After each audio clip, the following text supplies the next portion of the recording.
আপনারা শুনছেন নবকল্লোল প্রেমের গল্প। পাঠে অমৃতা রায়।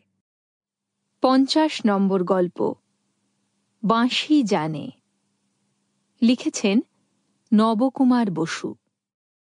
উঠোন পার হয়ে লোহার গেট বন্ধ করতে এসেই রাস্তার দিকে চোখ পড়ল বকুল চৌধুরীর। যা ভেবেছেন ঠিক তাই। ঝাঁপ বন্ধ হয়ে যাওয়া চা দোকানের সামনে ছাউনির নিচে বেঞ্চিতে মূর্তিমান এখনো বসে আছে। মুখ চোখ কিছুই দেখা যাচ্ছে না, এত দূর থেকে চিনতে পারারও কথা না। কিন্তু বকুল নিশ্চিত জানেন মূর্তিমান গোলক পাণ্ডা ছাড়া আর কেউ না। এত রাতে এই শুনশান রতনপল্লীর সীমানায় কার্তিকের হিমে বাইরে বসে থাকার মতো ভীমরতি শান্তিনিকেতনের আর কোনো লোকের হবে না। দাঁতে দাঁত চেপে মনে মনে বকুল উচ্চারণ করলেন, আচ্ছা নেইয়া করে তো লোকটা। লোক না, এখনো ছোকরাই বলা যায়। তবু হাড় পিত্তি জ্বলে গেল।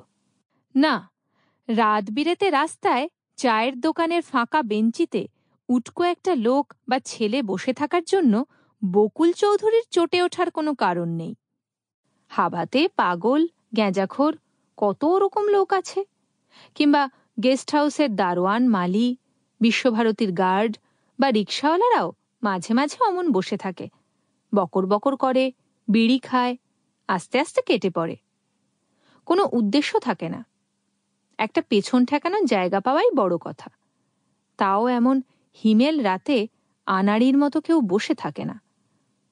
বকুল চৌধুরী জানেন গোলক পাণ্ডার বসে থাকার একটা কারণ আছে। ও চোখ রাখছে বকুলের বাড়ির দিকে। তালা আটকানোর অছিলায় কয়েক সেকেন্ড সময় নিলেন বকুল চৌধুরী। গলা উঁচু করে ডেকে একটু কড়কে দেবেন কি? থাক, অহেতুক শুতে যাওয়ার আগে মুড নষ্ট। সকাল থেকে সঙ্গীত ভবনে পরপর 3খানা ক্লাস নিতে হবে। দুপুরে প্রিন্সিপালের সঙ্গে মিটিং আছে, লেকচারার অধ্যাপকদের। বিকেলে পৌষ মেলার অনুষ্ঠানের রিহার্সাল।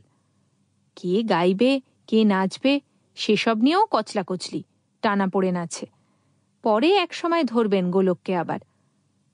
ছায়া ছায়া অন্ধকার হয়ে রয়েছে বকুল চৌধুরীর বাড়ির দিকটা। সারা বছরই প্রায় অমন থাকে। নিজের বাড়িতে না হলেও আশেপাশের কয়েকটা বাড়িতেই বেশ কয়েকটা পুরনো আর বড় ঝাঁকড়া গাছ রয়েছে। আমলকি, কাঠগোলাপ, তেঁতুল, কৃষ্ণচূড়া। বছর দুয়েকে বাঁদিকে লতিকাদির বাড়ির ছাতিম গাছটাও যেন তরতর করে বেড়ে খানিকটা আড়াল সৃষ্টি করেছে দুই বাড়ির মধ্যে। বকুল ভাবেন একদিক থেকে ভালোই হয়েছে। লতিকাদির স্বামী হেমাঙ্গদা বিনয় ভবনে কৃষিবিদ্যার অধ্যাপক। মানুষটা অমায়িক, ভোলে ভালা গোছের হলেও লতিকাদির যেন বিশেষ করে বকুলের ব্যাপারেই কৌতূহলটা বেশি। কে কখন ওর বাড়িতে আসছে যাচ্ছে, গান বাজনা, আড্ডা, খাওয়া দাওয়া হচ্ছে, এ সবই বারবার অহেতুক বারান্দায় এসে এসে দেখে যেতেন। বকুল অবশ্য পাত্তা দেননি কোনোদিনই।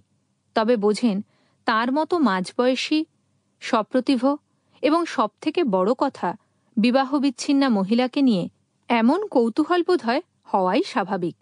সম্ভবত লতিকাদির তাছাড়াও কিছুটা হীনমন্যতা আছে। নেহাত আটপৌরে গৃহবধূ বলেই তো সে রাস্তা গাছপালার জন্যেই অনেকটা বন্ধ হয়েছে। এ বাড়ির পিছন আর ডান পাশ দিয়ে খানিকটা আঁকাবাঁকা পায়ে চলার রাস্তা। শেষ পর্যন্ত গিয়ে মিশেছে কালোর দোকান আর পূর্বপল্লীর দিকে যাওয়ার পাকা রাস্তায়। বড় বাগান, গাছপালা শুদ্ধ বেশ কয়েকটা পুরনো বাড়ি কিছুটা যেন অগোছালো হয়েই রয়ে গেছে ওদিকটায়। ওর মধ্যেই কোনো একটা বাড়ি দিনু ঠাকুরের। সেখানে রবীন্দ্রনাথেরও যাতায়াত ছিল।